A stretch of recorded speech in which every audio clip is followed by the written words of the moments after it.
Parlamento Nacional lihusi Comissão B suzera ba PNTL atu processa autor nebe halo assalto ba Coronel Mau Ular e a município Bocau.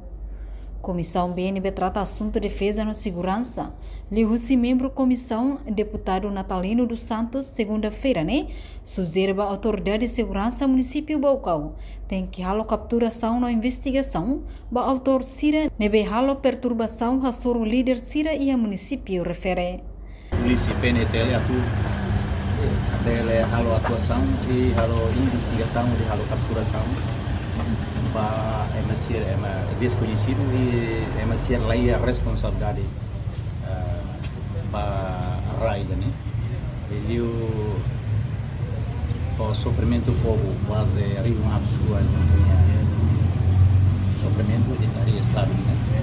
Mas é uma cena que a cara tenta halo assalta e a dala nem criminoso e precisa de halo atuação e for sanção orang basira e uso para polícia PNTL e o município Bocau atau investiga o dihetang cair emisir nebe irresponsabilidade que a cara halo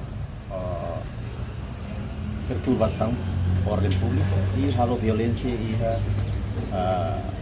Bocau. Também o mulher deputado lamenta que teve e para cari e oknum jovem balu que